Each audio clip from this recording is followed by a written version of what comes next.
Альхамдулиллахи Роббил Аламин, ассалату вассаламу аля расулина Мухаммад ва аля алихи ва асхабихи аджмаин. Ассаламу алейкум, құрметті оқырмандар. Біз өздеріңізбенен Аллах тағаланың көркем есімдерінің қазыналарын бірге іздеудеміз. Бүгінгі сол қазыналардың ішінде жасырын жатқан Алланың керемет есімі Әл-Хақ, ақиқат иесі. Қадірлі оқырмандар, Алланың көркем есімдерінің біз ішіндегі керемет есімдерінің бірі тағы да Әл-Хақ дедік. Бұл сөз күнделікті өмірде жиі айтылады, бірақ оның терең мағынасын көп адам толық сезіне бермейді. Алла хақ, оның сөзі хақ, уәдесі хақ, ескертулері хақ, істері Алланың күллісі хақ. Хақ деген не? Мына мысалды елестетіңіз. Қолыңызда электр құрылғысы бар, оған тоқ керек. Бір розеткаға қостыңыз, құрылғы жүрмеді. Демек, ол розеткада тоқ жоқ. Екінші розеткаға қостыңыз, құрылғы іске қосылды. Біріншісі бос, яғни жалған, екіншісі нақты, яғни хақ. Ендеше хақ дегеніміз шын бар нәрсе, шынайы негізі бар ақиқат. Ал жалған жоқ нәрсе, бос елес, құр уәде, негізсіз қиял. Хақ бар нәрсе, жалған жоқ нәрсе. Шындық мынау, Алла хақ. Ал егер адам Алладан басқаға сүйенсе, көп жағдайда серпіліп тұрған елеске ғана сүйенеді. Құр сөз, даңғаза ұран, бос уәде, жалған сенім. Ал Аллаға бет бұрсаң, тірек табасың, негіз табасың, ақиқатты табасың. Адам біреуге уәде беріп, орындаса, ол уәде хақ уәде деп айтылады. Орындамаса, ол уәде жалған уәде. Кейде адамдар жын шайтан туралы артық ойға кетеді. Жын зиян қылады, жын адамның абыройын көтереді, құлатады, бәрін жасайды деп шектен шығып сеніп қояды. Бұл ақиқатқа сай емес сенім. Демек, ол жалған. Себебі құдіреттің, басқарудың, ықпалдың түп иесі Алла ғана. Ең қауіпті нәрсе жоққа сүйену. Өмірдегі ең қауіпті үш нәрсе бар. Біріншісі, ештеңе иелік етпейтін жаққа бет бұру. Екінші, негізі жоқ сенімге сену. Үшінші, шындыққа қатысы жоқ сөз сөйлеу. Адамдарды адастырған нәрсе көбіне жалған. Бір идеяға сенеді, жылдар өтеді, оның жалған екені ашылады. Нәтижесінде ол идея адамды бақытқа емес, қайғыға жетелейді. Ал хақпен бірге болған адам тыныштықта. Неге? Өйткені ол тұрақтыға, нақты бар ақиқатқа сүйенеді. Бар нәрсенің өзі екіге бөлінеді. Бар нәрсе екі түрлі, яғни уәжибул уджуд, бар болуы міндетті. Бұл жаратушы Алла. Ол міндетті түрде бар. Басқаша болу мүмкін емес. Ал екіншісі мүмкин уджуд, болуы да, болмауы да мүмкін. Біз өзіміз де мүмкін болмыстанбыз. Яғни бар болуымыз да, жоқ болуымыз да мүмкін еді. Бізді бар еткен, міндетті түрде бар болған Алла. Сондықтан мәша Аллаху кәна уа ма лам яша лам якун. Алла қалаған нәрсе болады, Алла қаламаған нәрсе болмайды. Шайтанның уәдесі тек жалған уәде ғана. Алла тағала қиямет күні шайтанның айтатынын бізге баяндайды. Аузу биллахи минаш шайтанир раджим. Ва қала аш-шайтану ламма қудиял амру инналлаха ва'адакум ва'дал хаққи ва ва'адтукум фаахлафтукум. Ибрахим сүресінің аяттары. Мағынасы, шайтан, Алла сендерге хақ уәде берді. Мен де уәде бердім, бірақ уәдемде тұрмадым. Менің сендерге күшім болған жоқ, тек шақырдым, сендер маған ердіңдер дейді. Яғни шайтан қорқытады, қорқытуы жалған, кедейлікпен үркітеді, ол да жалған, азғырат, оның бәрі алдау. Бұл жай ғана теория емес, тағдырлық мәселе, құрметті оқырман. Имам Ратиб ан-Набулси өзінің Алла тағаланың көркем есімдері туралы кітабында бұландай керемет хақ жолға мысал береді. Бұған пойыздың бағытын мысал ретінде елестетеді. Мына бір мысалды тыңдаңыз дейді. Сіздің Халепте мысал үшін үлкен ақшаңыз бар делік. Оны тек сенбі күні 12-ден 1-дің арасында ғана ала аласыз. Ал ол ақша сіздің барлық мәселеңізді шешеді. Егер сіз Халепке баратын пойызға мінсеңіз, дұрыс бағыттасыз. Жолда қателесуіңіз мүмкін, бірақ бағыт дұрыс болса, мақсатқа жетесіз. Ал егер керісінше бағыттағы пойызға мінсеңіз, пойыз болғанымен сізді мақсаттан алсатады. Бұл жалған бағыт. Хақ мақсатқа жеткізетін шынайы бағыт. Жалған сырттай жүріп жатқандай көрінгенімен шын мәнінде адастыратын бағыт. Хақ біреу ақ, хақ көп болмайды, хақ біреу ғана болады. Аллах тағала қасиетті Құранда бізге айтады: «Фазаликумуллаху раббукумул хаққа, фамаза ба'дал хаққи илля далал, фаанна тусрафун». Юнус сүресінің аяттары. Міне, Раббыларың хақ Алла, хақтан кейін тек адасу ғана бар деп бізге нақты үкім айтты. Сондықтан Құранға қарсы сенім ұстанса, ол адасу. Өзіне келіп ақиқатқа қайта оралу керек, яғни тәубеге келу керек. Адамның ажалы туралы да небір мысалдарды беруге болады дейді ғалымдар. Кейбір адам өмір ұзақтығы тек медицина мен күтімге байланысты деп ойлайды. Денсаулықты күту міндет әрине, бірақ ажалдың өзі тек соған байланған емес. Сондықтан қазақ айтады, 40 жыл қырғын болса да ажалды ғана өледі дейді. Енді сұрақ, батыр деген кім? құрметті оқырмандар, батыр күшті емес, бай емес, атақты емес.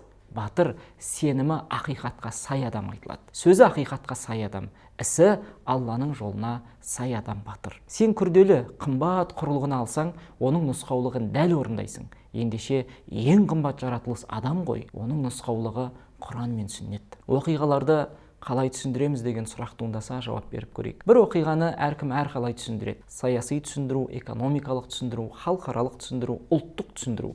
Бірақ ең түпкі, ең тура түсіндіру Алланың түсіндіруі. Мысалға, Аллах тағала қасиетті Құранда айтады: "Ва дарабаллаху мәсәлән қариятан канат аминатан мутмаинна". Нахл сүресінің аяттары. Әрине біз үзіндісін ғана алудамыз. Біз сондай бір тыныштықта болған елді мекенді мысал қылып береміз. Оларға бастарына берген нығмет тыныштық еді, бірақ алынды не үшін? Шүкірсіз болғандық үшін. Яғни нығметке күпірлік етсе, аштық пен қорқынышқа тап болу мүмкін екенін баяндады бұл аятта. Мысалы, жер сілкінсе, ғылым оны жер қыртысы қозғалды дейді. Бұл себептің бір қыры ғана, бірақ ол діни түсіндіруге қарсы емес оқиға. Алла тағала айтады: "Уама кана раббука лиюхликал қура бизулмин ва ахлуха муслихун". Худ сүресінің керемет аяттары. Яғни Аллах тағала қандай да бір ауыл қаланы әділетсіздікпен жойып жіберуші емес, егер тұрғындары түзетушілерден болса дейді. Керемет аят. Сен батыр бола алмайсың, егер ақиқатты тани алмасаң, егер сенімің хақ болмаса, сөзің хақ болмаса, іс-қимылың хақ болмаса. Кей адамдар басына қиындық түскенде жолыма сәтсіздік жабысты дейді. Бұл жалған түсіндіру. Тағы бірі көп адам қызғанды, көз тиді дейді. Бұл да жалған түсіндіру. Ал хақ түсіндіру мынау: басқа түскен әрбір сүріну, әрбір дерт, әрбір қиындық өз қолдарымен істегендеріңнің салдары, ал Алла кешіргені одан да көп деген аят бар. Міне бұл керемет түсіндіру, Алланың түсіндіруі. Яғни ешкім ешкімге Алланың рұқсатынсыз зиян келтіре алмайды. Егер адам сергек, Алламен бірге болса, оған зиян өтпейді. Күн сайын біз мыңдаған жалған пікірлердің ортасында өмір сүреміз. Ал батырлық ақиқатты тану, ақиқатқа сену, ақиқатты айту. Ал ақиқатты танымай тұрып, оны айту да, онымен өмір сүру де мүмкін емес. Сондықтан пайғамбарымыз саллаллаху алейхи уассалам бізге айтады: "Аслу дини ма'рифатуллах". Яғни діннің негізі Алланы тану. Ал Алла тағала Құранда айтады: "Вама халақнас самауати вал арда вама байнахума илля бил хаққи ва инна саата лаатиятун фасфахи сафхал джамил". Хиджр сүресінің керемет аяттары. Мағынасы: біз көктер мен жерді және олардың арасындағыны тек ақиқатпен жараттық. Қиямет міндетті түрде келеді, ендеше кешіріммен бет бұр дейді. Келесі аятта Аллах тағала айтады: "Ауалам ятафаккару фи анфусихим вама халақаллаху самауати вал арда вама байнахума илля бил хаққи ва аджали мусамма". Рум сүресіндегі аяттар. Мағынасы: олар өздері туралы ойланбай ма? Алла көктер мен жерді және олардың арасындағыны тек ақиқатпен әрі белгілі мерзімге ғана жаратты дейді. Келесі аятта: "Вама халақнас самаа вал арда вама байнахума батилан". Сад сүресінің аяттары. Мағынасы: біз көктер мен жерді және олардың арасындағыны бекерден бекер жаратпадық деген. Хақ жойылмайтын, жалған жоғалатын нәрсе. Ал Алла жай ғана бар емес, міндетті түрде, уаджибул уджуд, міндетті түрде бар болады.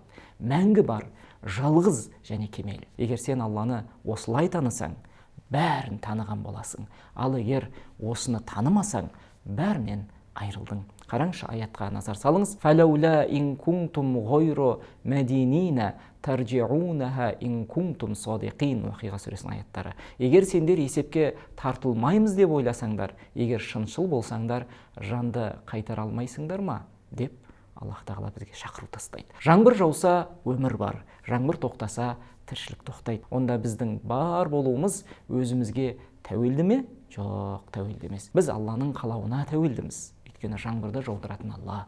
Ал нағыз мұъмин ешкімді емес, тек Алланы ғана көреді. Аятқа назар салыңыз. "Инналлазина юбаиунака иннама юбаиуналлаха ядуллахи фауқа айдихим". Саған серт бергендер шын мәнінде Аллаға серт берді. Алланың рахымы олардың серттерінің үстінде деген. Келесі аятқа назар салыңыз. "Фалам тақтулухум валакинналлаха қаталахум вама рамайта из рамайта валакинналлаха рама". Қазақша мағынасы: оларды сендер өлтірген жоқсыңдар, Алла өлтірді. Сен лақтырған жоқсың, ей пайғамбар.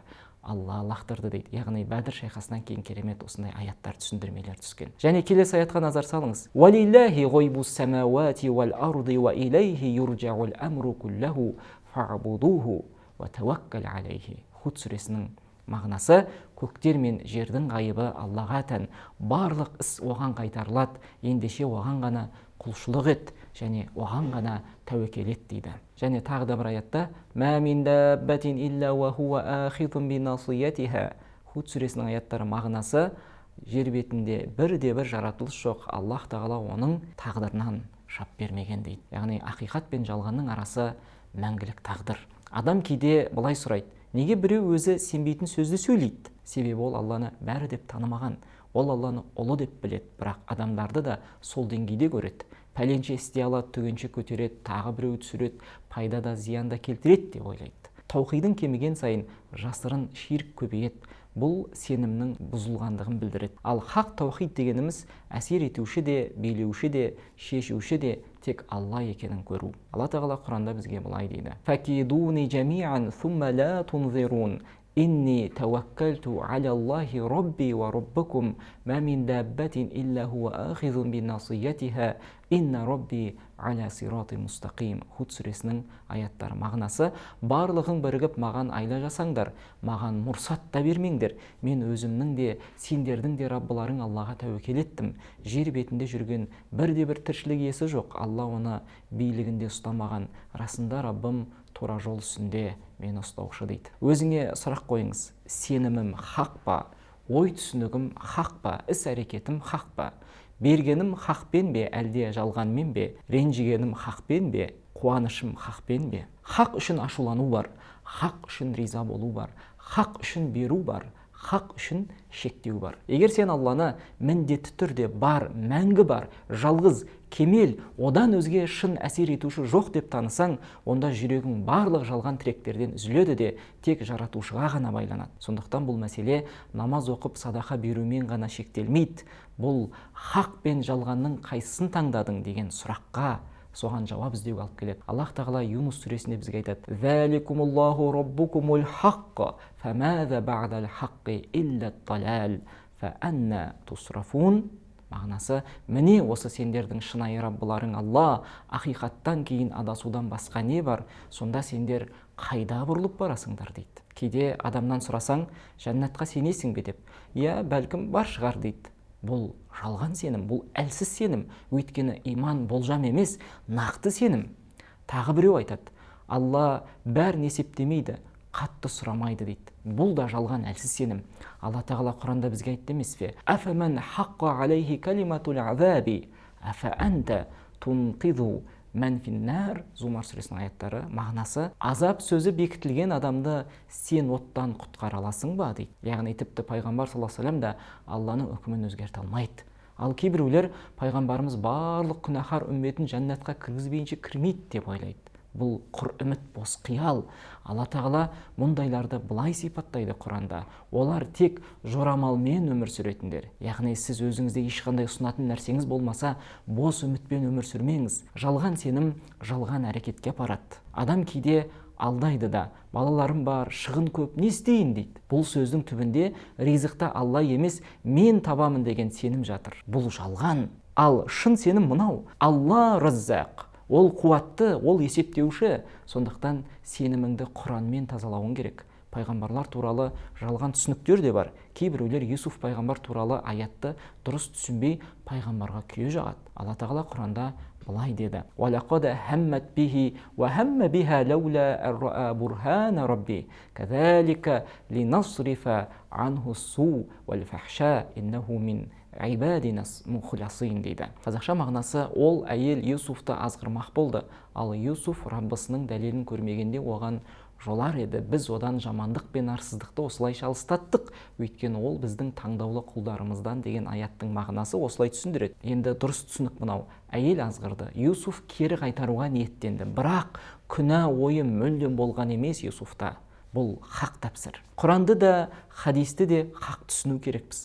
Аллах тағала қараңызшы, барлық адамға бірдей хидаят берілмейтіндігі туралы аятта айтады. Ләу ши'на ла атайна кулла нафсин худаха валакин хаққул қаулу минни ла амлаанна джаханнама минал джиннати ван наси ажмаин.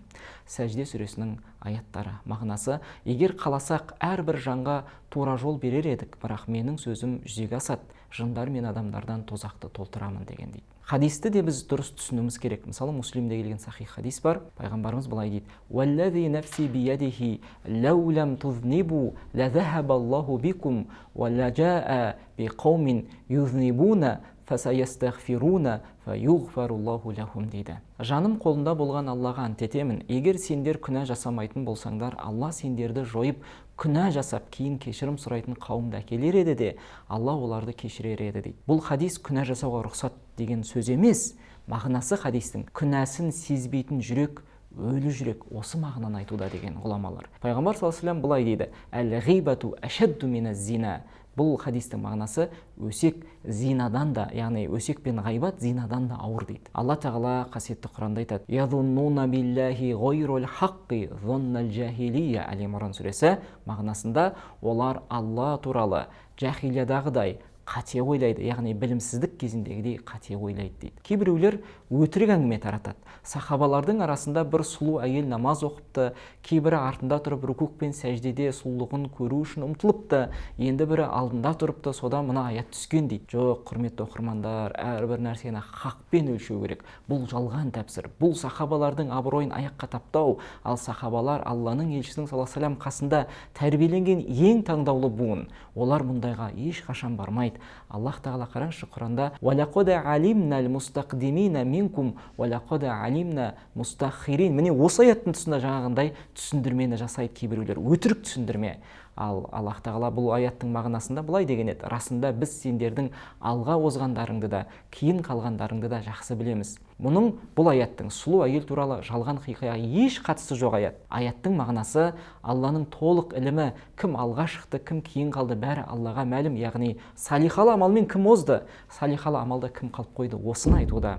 Сондықтан бізге міндет нәрсе ақиқатты тану, ақиқатқа лайық түсіндіру, пайғамбарлар мен сахабаларға лайық әдеппен сөйлеу. Пайғамбарлар туралы сөз аса жауапты сөз, сондықтан сақ болуымыз керек. Кейбірі Дәуд пайғамбар туралы да жала айтады. 99 әйелі болған, қолбасшысының әйеліне ғашық болып, оны соғысқа итеріп өлтіртпек болды дейді. Бұл да дұрыс емес, пайғамбарға күйе жағу жалған әңгіме.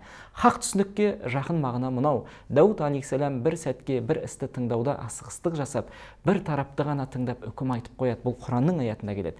Бұл зина арамдық емес, бұл үкім айту әдебіндегі асығыстық. Ал енді тыйым салуға әуестік оның жүрегінің Аллаға құлшылыққа ынтазарлығы, яғни жоғары мақсаттағы ықылас, харам жасап қоймасын деген адамдар. Біздің міндетіміз пайғамбарларға лайық тәпсірді ұстану. Сонда ғана сеніміміз дұрыс, сөзіміз дұрыс, амалымыз дұрыс болады, яғни хақта боламыз. Енді хақ деген не? Хақ дәлелмен шындыққа сай келетін сөз. Ал шындыққа сай келмейтін сөз жалған. Ал мұсылманның қолында Құран бар. Сахабалар жеңісті де, өрлеуді де осы Құранмен тапты. Сондықтан бізге керегі керемет көрсеткіштер емес, жүрек пен өмірді емдейтін ақиқат. Мысалы, іш ауруымен келген науқасқа дәрігер ем бермей арқанға шығып трюк көрсетсе, науқасқа одан не пайда? Халыққа да сол шау керек емес, ем керек. Ем бұл хақ нәрсе. Хақ сөзінің терең өлшемі бәрі Алланың иелігінде деген мағына. Алладан басқа нәрсенің бәрі мүмкін бар.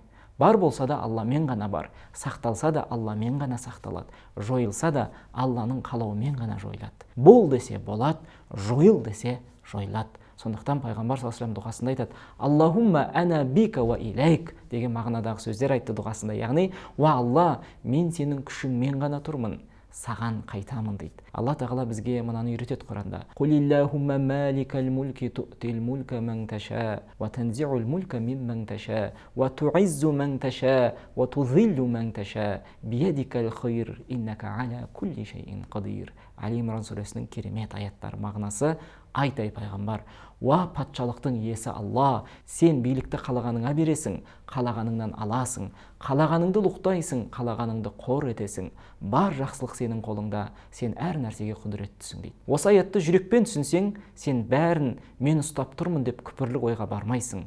Көз Алланың мүлкі, Құлақ Алланың мүлкі, ақыл Алланың мүлкі, бүйрек, жүрек, қан, жүйке бәрі Алланың мүлкі. Бір сәтте адам ақылынан айырылуы мүмкін, бір сәтте көзінен айырылуы мүмкін, бір сәтте бүйрек тоқтауы мүмкін. Сонда сен кім едің? Міне осы Алла хақ, ал сен, біз күлліміз Алланың құлдарымыз. Шынайы қауіпсіздік қайда? Ақшаң бар болып, бірақ тыныштық болмаса, өмір азап. Ақшаң бар болып, бірақ денсаулық болмаса, өмір сүреңсіз. Алла тағала қауіпсіздіктің кілтін көрсетеді. Қараңызшы, Құранда бізге былай дейді: "Ва кайфа ахафу ма ашрактум ва ла тахафуни аннакум ашрактум биллахи ма лам юназзил бихи алейкум султана фа айюл фарикайни ахаққу бил амн ин кунтум та'ламун аллазина аману ва лам ялбису иманахум биззульмин улаика лахумул амн ва хум мухтадун" дейді Аллах тағала. Бұл аяттың мағыналары: сендер серік қосқан нәрселерден мен қалай қорқамын, ал сендер Аллаға дәлелсіз серік қосқандарыңнан қорықпайсыңдар ма? Екі жақтың қайсысы қауіпсіздікке лайық білсеңдер ғой дейді. Және келесі аятында: иман келтіріп, иманын зұлымдықпен былғамағандар, міне соларға қауіпсіздік бар, және олар тура жолда. Иман күмән көтермейді. Яғни жәннат бар шығар деген сөз сенім емес, бұл күмән. Алланың діні бәлкім деген сөзден тұрмайды. Алла тағала Құранда айтады: "Заликал китабу ла райба фихи худан лил муттақин". Бұл кітап, Құран, оның ішінде ешқандай күмән жоқ, тақуаларға тура жол. Келесі аятта: "Иннамал муъминуна аллазина аману биллахи ва расулихи сумма лам яртабу". Мүміндер Аллаға және оның елшісіне иман келтіріп, содан кейін күмәнданбағандар деп нақты айтты. Ақпаратты қабылдаудағы өлшем ол дәлел. Кез келген хабарды бірден жұта салуға болмайды. Аллах тағала айтады: "Я айюхаллазина аману ин жаакум фасиқун бинабаин фатабайяну". Мағынасы Худжурат сүресіндегі аяттар ғой. Уа иман келтіргендер, егер бір бұзақы сендерге бір хабар әкелсе, оны анықтап тексеріңдер. Білместікпен бір қауымға зиян тигізіп, кейін істегендеріңе өкініп қалмаңдар деп ескертеді. Шындық міндетті түрде жеңетіндігін ұмытпаңыз. Алла тағала ақиқатты орнықтырып, жалғанды жояды. Алла Құранда айтады: "Вақул жаал хаққу ва захақал батил иннал батила кана захуқа". Исра сүресінің аяттары.